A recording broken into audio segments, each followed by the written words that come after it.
tous, j'espère que vous allez tous bien. On se retrouve dans la première vidéo de 2025 que je vous filme. Ce ne sera pas la première pour vous. Et ça va marquer le début de cette nouvelle salve de vidéos de la rentrée littéraire. Cette fois-ci, on va s'intéresser à la rentrée littéraire d'hiver qui est heureusement bien moins foisonnante que celle d'automne parce que je n'ai toujours pas terminé de lire les livres que je souhaitais de la rentrée littéraire d'automne. Bref, on va rester sur cette frustration avec deux nouveaux titres qui au moment où je filme ne sont pas sortis. On est le 3 janvier, ils sortent le 8 janvier.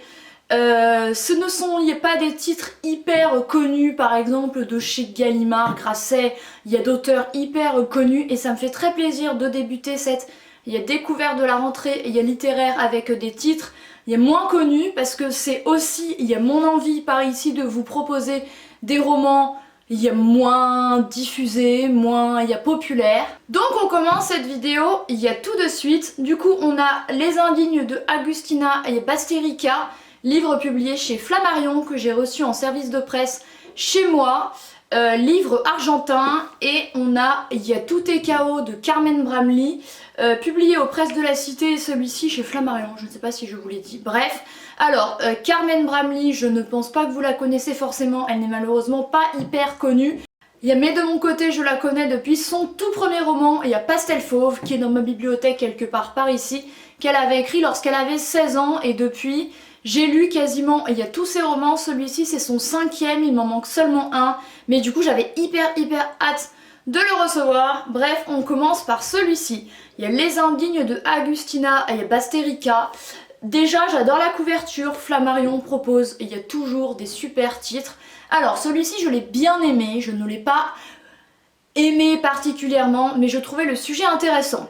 Alors, on se trouve dans un futur, donc c'est une dystopie on pourrait dire, dans un futur après la fin de l'humanité et la fin et l'épuisement, des ressources, il n'y a plus d'eau courante, d'électricité, internet, les pluies sont acides, bref, c'est un environnement très compliqué. Et on suit notre protagoniste principal dont on ignore le nom, je reprends, mes notes ici, qui vit dans une espèce de sororité, comme dans une espèce de monastère vraiment isolé du monde. C'est un endroit qui pourrait se trouver en Argentine comme en France, comme n'importe où. Elles vivent dans des conditions très précaires, elles sont habillées de robes de bure très inconfortables, elles dorment dans des cellules, il fait froid, elles mangent des grillons. Bref, je vous l'ai dit, c'est la fin de l'humanité. Elles sont un petit peu chaperonnées par la sœur supérieure et au-dessus d'elle il y a une espèce de dieu, un homme qui représente une identité mystique, une identité suprême, mais on ne sait même pas son visage. Et toutes ces femmes lui obéissent à lui. Les femmes sont considérées comme des indignes, elles doivent se repentir, elles sont considérées comme des immondices, comme des traîtresses, on ne sait pas pourquoi. Et elles sont toujours à même de vouloir se sacrifier, de vouloir se faire flageller, torturer, enfin bref, elles endurent des trucs vraiment hardcore. On a vraiment l'impression qu'on est au Moyen-Âge alors qu'on est dans une espèce de futur. Finalement, ce n'est peut-être pas si éloigné. Et notre protagoniste principale dont on ignore le nom, écrit en cachette, elle a créé une espèce de trou dans sa cellule, elle planque ses feuilles ici, elle écrit avec de l'encre faite avec des baies, et même quand elle n'a plus d'encre, elle écrit avec son sang. Bref, c'est assez hardcore, il y a des scènes assez difficiles, ça va que le roman est fin, il fait 190 pages, et un jour, il y a une jeune femme, dans leur espèce de jardin qui s'appelle Lucia, enfin c'est le nom qu'elles vont lui donner, et au moment où elle arrive, vraiment ça va changer complètement. Dans cette sororité, notre protagoniste principal va se rapprocher d'elle. Lucia va être rapidement considérée comme une espèce de sorcière parce qu'elle endure les supplices mais il ne lui arrive rien. Bref voilà, il y a également une femme qui s'appelle Lourdes, qui est sans arrêt à même de se flageller, qui veut se sacrifier. Et elle n'est pas proche de la protagoniste principale, elle ne s'aime pas, bref voilà. La sœur supérieure, il y a de légendes sur elle, comme quoi elle aurait combattu durant des guerres après la fin de l'humanité. C'est vraiment une femme qui fait peur, ses talons résonnent dans les cellules Bref, voilà, c'est la vie au sein de cette sororité. C'était intéressant, mais il y avait des scènes vraiment difficiles. Par exemple, en fait, il y a différentes castes. Donc au début, vous êtes indigne. Il y a également les servantes à qui on coupe, il y a la langue parce qu'elles ne sont, il y a pas digne de s'exprimer. Mais les servantes ne sont pas non plus dignes de se sacrifier. Et une fois que vous n'êtes plus une indigne, vous devenez une illuminée, je crois que c'est ça. Et vous atteignez vraiment le stade suprême. Ouais, c'est ça. Voilà.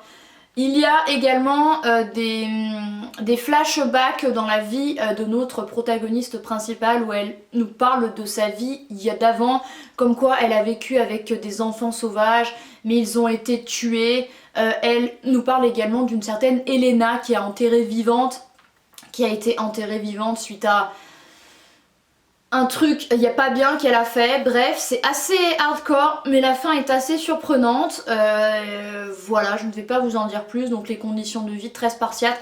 On a vraiment l'impression de lire un livre qui se passerait au Moyen-Âge, au sein d'une abbaye, d'un monastère. Et vraiment, on voit à quel point ces femmes sont endoctrinées et sont prêtes à tout pour s'attirer les bonnes grâces de cet homme dont on ignore tout. Et une fois que vous êtes une illuminée, vous passez du temps avec lui et il fait ce qu'il veut de vous. Enfin bref, c'est quand même assez hardcore. Je pense que je lui mettrais un 7 sur 10 grand maximum, très honnêtement. Et du coup, le second roman que j'avais à vous présenter, c'est Il y a tout est chaos de Carmen Bramley. Donc comme je vous le disais, Carmen Bramley, avec celui-ci, elle écrit son 5e roman. Elle a maintenant 30 ans.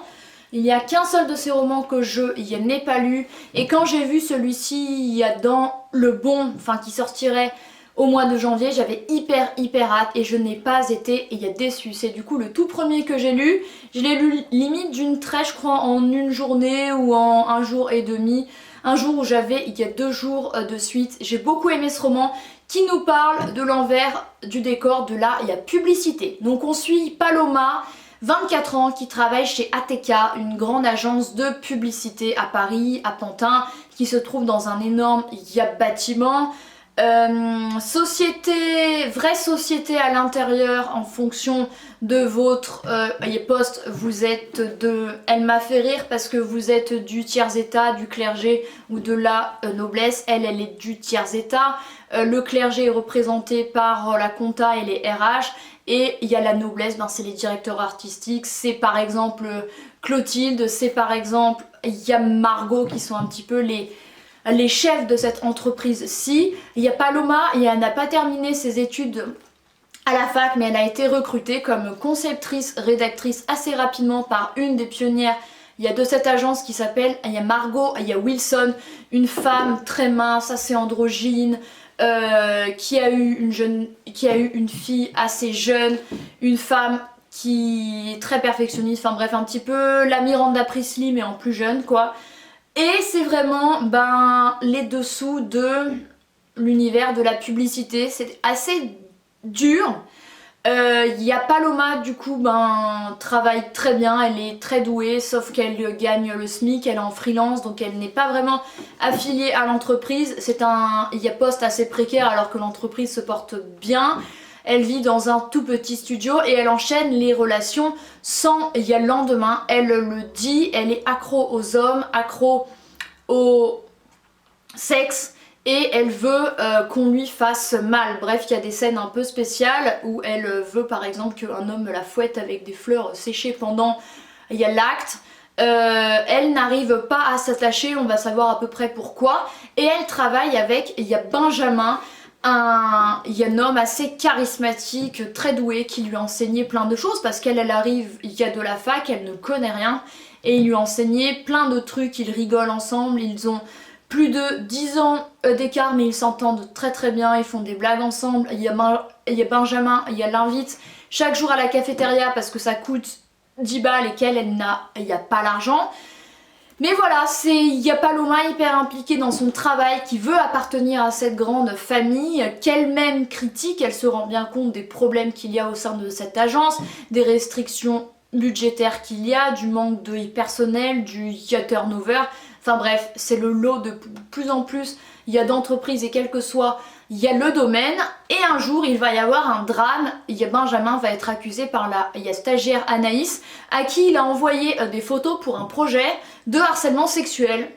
Alors qu'en fait très clairement dans cette situation-ci c'est faux parce qu'en fait elle a mal compris le truc, elle travaillait à distance, elle n'était pas joignable et il lui envoyait des photos effectivement un petit peu à caractère un peu chelou sauf que ça avait rapport avec un projet. Et c'est la descente aux enfers de Benjamin, c'est la sans pitié de Margot et l'agence qui se remet très bien de son hiatus, ensuite du fait qu'ils doivent y partir et c'est vraiment la vie au sein d'une agence de pub. Voilà, une grande famille, mais une famille je t'aime, moi non plus, parce qu'il y en a qui partent pour mieux revenir ensuite la queue entre les jambes.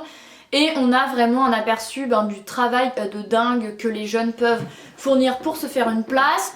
J'ai appris plein de choses sur le monde de la publicité, par exemple Paloma travaille pour des marques de bijoux, de parfums, de vêtements, de maquillage, elle doit mettre en valeur les marques, écrire des briefs, des shootings, imaginer des shootings photos, des slogans, et il est énormément question du français, de la langue française, de comment séduire le spectateur et le citoyen pour lui faire acheter un produit. Et elle dit de façon très drôle que ce travail-ci lui fait perdre des points de karma à chaque fois et qu'elle essaye de se rattraper avec autrui et d'être une fille gentille parce que c'est un travail assez redoutable et qu'elle trompe, elle ment aux gens très clairement. Et j'aime trop le style de Carmen Bramley qui est très franc, j'aime beaucoup sa façon d'écrire. Et depuis son tout premier roman, il y a Pastel Fauve.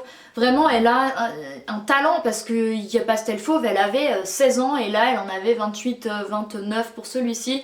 Vraiment, j'ai adoré ce roman.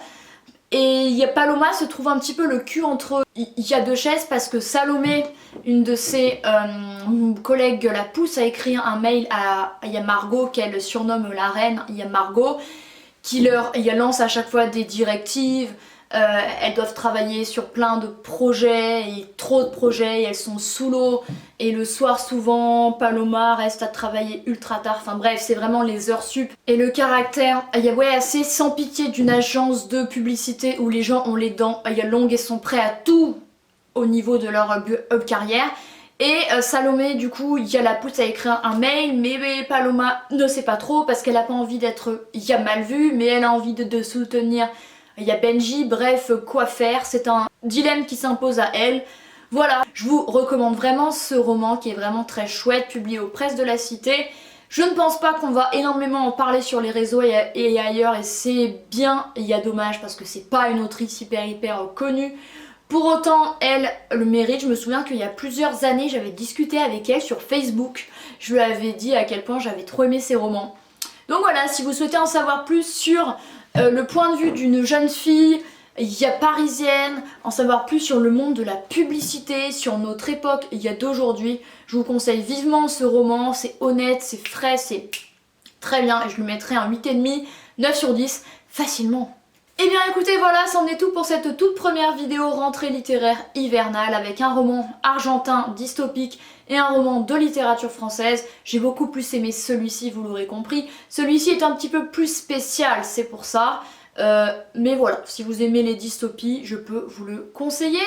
Merci d'avoir regardé cette vidéo, j'espère que ce lancement des vidéos de la rentrée littéraire hivernale vous plaît. Il y aura bien sûr des vidéos qui n'auront aucun rapport avec ça et où je vous parlerai de romans qui sont sortis là il y a des mois, un an, plus récemment, parce que là j'en ai lu plusieurs, donc je vous ferai je pense une assez grosse vidéo avec 3 romans et un roman graphique à voir comment je fais, mes 2 livres qui sont sortis il y a un petit moment. Merci d'avoir regardé cette vidéo et moi je vous retrouve très bientôt dans une autre. Bye!